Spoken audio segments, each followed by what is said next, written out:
President Donald Trump is headed for Qatar. The Menendez brothers are on the verge of freedom. And a dress code update sent celebrities scrambling at the Cannes Film Festival. That's some of what we'll get to on The 7 from The Washington Post. I'm Rennie Svirnovsky, in for Hannah Jewell. It's Wednesday, May 14th. Let's get you caught up with today's 7 stories. Number 1. President Trump's tour of the Middle East is continuing today. Trump arrived in Saudi Arabia yesterday for the first extended foreign trip of his second term. It kicked off a 4-day tour of 3 Middle Eastern countries, and he's already made some big news in the region. In a speech yesterday, Trump announced plans to lift sanctions against the Syrian government. The Syrian sanctions date to the long, brutal reign of President Bashar al-Assad, who was ousted in December. Today, Trump is set to depart for Qatar for the second leg of his trip. Qatar has been in the news all week. The nation has offered to gift a luxury jet to the U.S. government for temporary use. Yesterday, Trump defended the proposal in a Fox News interview. Now, some people say, you shouldn't accept gifts for the country. My attitude is, why wouldn't I accept a gift? We're giving to everybody else. Why wouldn't I accept a gift? Because it's going to be a couple of years, I think, before the Boeings are finished. The potential gift has alarmed current and former U.S. military, defense, and Secret Service officials. They told the Post that Trump will likely have to waive existing security specifications to be able to use the plane. The White House eased tariffs on China after warnings of harm to, quote, Trump's people. That's number 2. This is according to a new report this morning from the Post. It dug into Trump's decision to lower tariffs on goods from China for 90 days. The reciprocal deal was announced by administration officials this week. Ahead of that announcement, aides reportedly told Trump that his own voters would be in danger if tariffs were not reduced. A growing number of blue-collar workers began warning that tariffs were hurting them. Trump's subsequent pullback reflected the core tension as Trump has tried using tariffs to remake the global economy in record time. What he wants is virtually impossible without substantial political and economic blowback, even to people and industries the administration aims to protect. That challenge is reflected in the sheer number of times the president has adjusted his tariff policies. Since Trump's inauguration on January 20th, administration officials have announced new or revised tariff policies more than 50 times. That's according to a tally by the Post.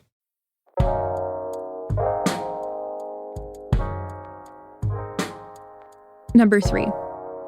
The EPA plans to weaken a rule curbing forever chemicals in drinking water. Forever chemicals are also known as PFAS. They're toxic chemicals linked to a range of serious illnesses, and the EPA estimates that more than 158 million Americans are exposed to them through drinking water. Last year, under President Joe Biden, the EPA put limits on 4 different forever chemicals under a landmark drinking water standard. But now officials are making plans to rescind and reconsider those limits. The agency plans to begin a new rulemaking process in the fall and to issue the new rule next spring. In our newsletter today, you can find some useful tips on how you can reduce your exposure to forever chemicals in your food and water. As usual, just follow the link in our show notes.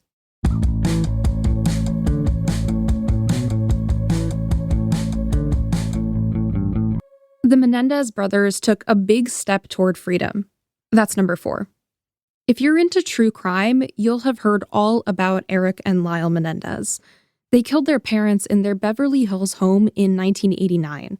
The case captured national attention, revived recently because of a semi-fictionalized Netflix series that premiered last year.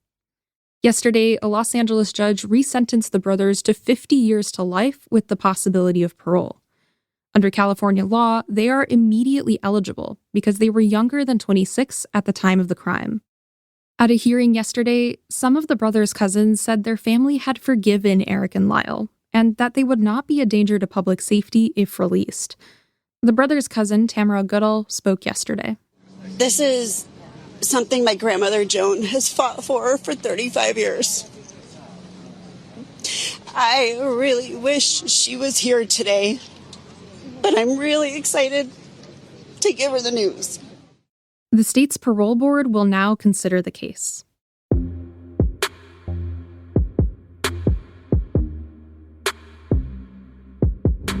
Number 5. The star witness in Sean Diddy Combs' sex trafficking trial took the stand yesterday.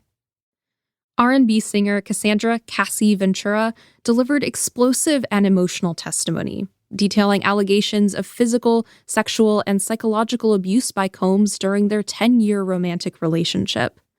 She also testified that Combs coerced her into participating in freak-offs, these days-long drug and sex-fueled parties with male escorts, which Combs allegedly filmed and directed down to the smallest details. These alleged parties are central to the prosecution's case that Combs used his huge influence in the music industry to turn people into sexual puppets. Ventura will continue giving testimony today before the defense begins its cross-examination. Lawyers for Combs are expected to argue that Ventura's relationship with Combs was consensual and mutually violent.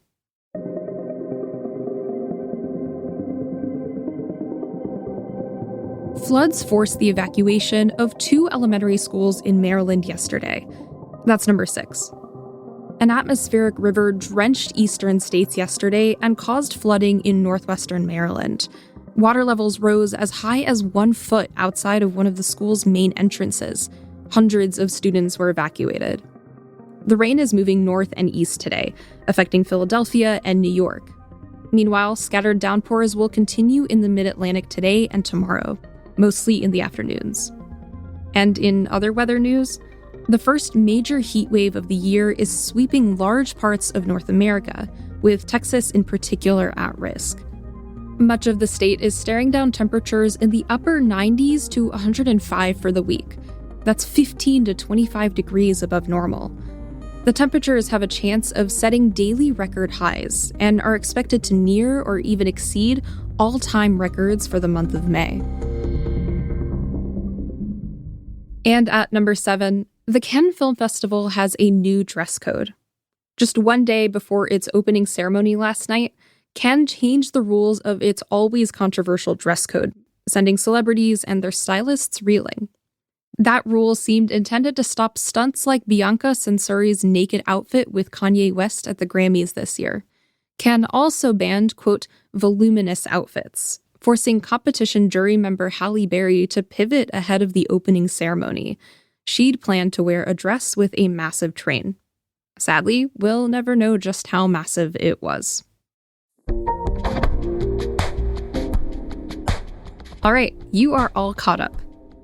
If you're a Washington Post subscriber, first of all, thank you, because that's a great way to support the show. But did you know that subscription comes with some perks? You can get access to Washington Post podcasts ad-free in Apple Podcasts.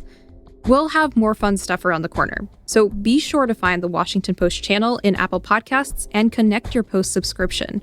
And then stay tuned for more subscriber-only audio benefits, like exclusive and early access episodes.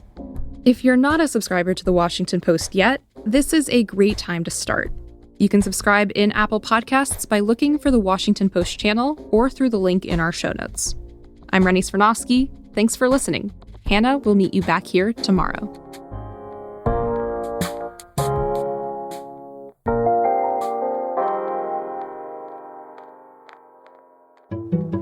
I'm Carol Lenig. I'm an investigative reporter at The Washington Post. My basic assignment is to help readers understand complex government policies and government officials' claims and figure out if they're getting the true story. We work to expose what's hidden and what powerful people want to keep hidden. We dig deep to reveal what's true, and readers don't have time to do that. Only we can bring to you the reality of how a Medicare program is repeatedly failing.